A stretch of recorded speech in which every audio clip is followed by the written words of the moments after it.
ਜਿਹੜੇ ਬੰਦੇ ਕਹਿੰਦੇ ਆ ਕਿ ਅਸੀਂ ਬਿਲਕੁਲ ਖ਼ਤਮ ਹੋ ਗਏ ਹਾਂ, ਇੰਨੀ ਕਮਜ਼ੋਰੀ ਆ ਗਈ ਕਿ ਅਸੀਂ ਕਿਸੇ ਕਾਬਲ ਨਹੀਂ ਰਹਿ ਗਏ, ਉਹਨਾਂ ਵਾਸਤੇ ਇੱਕ ਛੋਟਾ ਜਿਹਾ ਤੋਹਫਾ ਹੈ।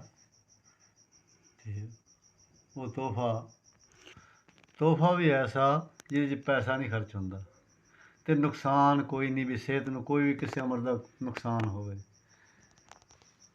ਉਹ ਹੁਣ ਸੁਣ ਲਓ ਕੀ ਤੋਹਫਾ ਹੈ। ਸਫੈਦ ਗੰਢੇ ਲੈ ਲਓ, ਸਫੈਦ ਪਿਆਜ਼ ਕਹਿ ਲਓ, ਗੰਢੇ ਕਹਿ ਲਓ, ਉਹ ਲੈ ਕੇ 1 ਕਿਲੋ ਰੱਖ ਲਓ।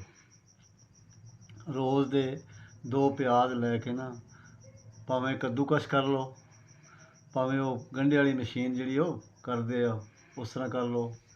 ਇਹ ਕਰਕੇ ਭਾਵੇਂ ਉਹਨਾਂ ਨੂੰ ਘਿਓ ਦੇ ਵਿੱਚ ਬਰਾਊਨ ਕਰ ਲਓ ਅਤੇ ਭਾਵੇਂ ਉਸ ਨੂੰ ਕੱਚਾ ਨਮਕ ਲਾ ਕੇ ਖਾਣਾ ਖਾ ਲਓ।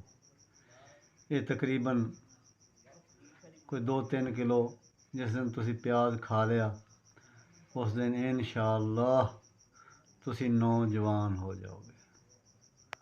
ਕਿਸੇ ਉਮਰ ਦੀ ਕੋਈ ਮਰਜ਼ੀ ਨਾ, ਕੋਈ ਗੋਲੀ ਨਾ, ਕੋਈ ਚੀਜ਼ ਖਾਣ ਦੀ ਜ਼ਰੂਰਤ ਨਹੀਂ।